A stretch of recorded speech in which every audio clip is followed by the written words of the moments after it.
Hello, it's me, the Banana Muchacho, or that one guy who won't show about Cleopatra in space. Today I decided to make a video breaking down the power scaling for Cleopatra in space.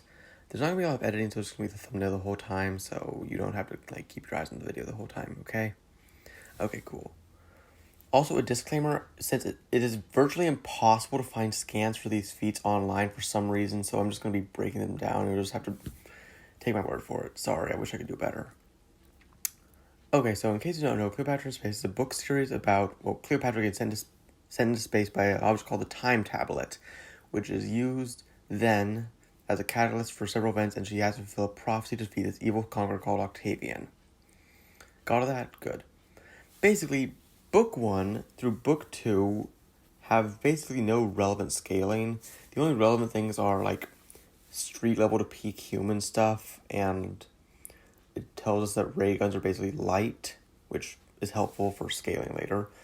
Meaning that Cleopatra probably has bare minimum relativistic reaction speeds, but Book 3, we do have one really good feat, in which at the end of the book, Cleopatra used an energy blast to launch Octavian into space, assuming Hycosis is roughly the size of Earth, and Octavian had trouble reacting to the feat itself. It's probably FTL and bare minimum continental compared to Boros' moon kick and One Punch Man.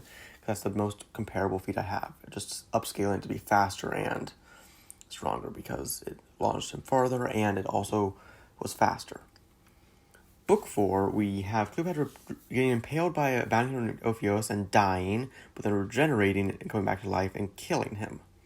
It also shows that she has some kind of danger sense with her powers, and she also in base, no powers, just knocks a giant spider's arm off with a bow staff. She also steers a bike between solar systems, which is likely massively faster than light, given it's a bike, not like a ship or anything. Book 5, Octavian tanks a city-level explosion to the face, probably higher actually, maybe island level, and just pulls himself back together without any effort. Cleo survives getting dipped in star plasma and getting shot into space, casually survives in the vacuum, deflects laser blasts, and holds back Octavian, who could later contend with someone who's star level. And Book 6 is where all the heavy scaling stuff comes in. For this, you need to know that the Egyptian mythological cosmology contains something called the Duat, which has several universal time spaces, meaning that any threat to destroy the entire cosmology would be considered low multiversal. In the book, the deity Thoth, or the god of poetry, knowledge, and writing, I believe, are some of them, probably some other things, notes that Anubis threatened to destroy all of reality, which I'd assume would mean the entire cosmology, which would be low multiversal, probably higher. Actually, no, probably not higher. Probably low multiversal, but it's bare minimum universal or galaxy level-ish. Now for more applicable feats.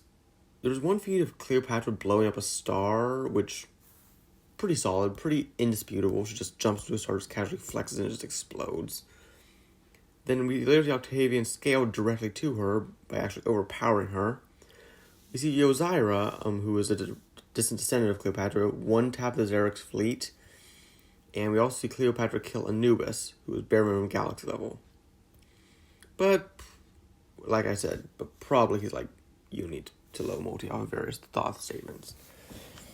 Where is this book, Cleopatra? Well, considering she's the only versus viable character in the series other than Octavian,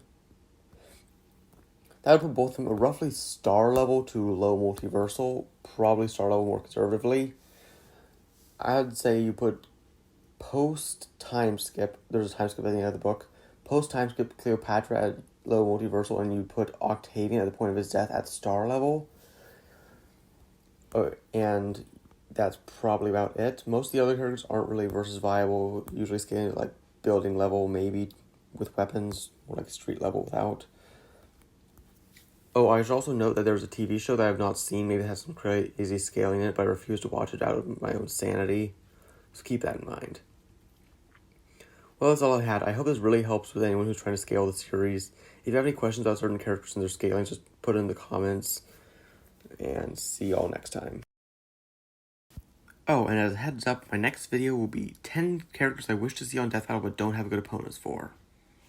Keep an eye out for that one in the next 2 weeks-ish. I don't know if I'm going to get time to make it, but we'll see. Again, bye.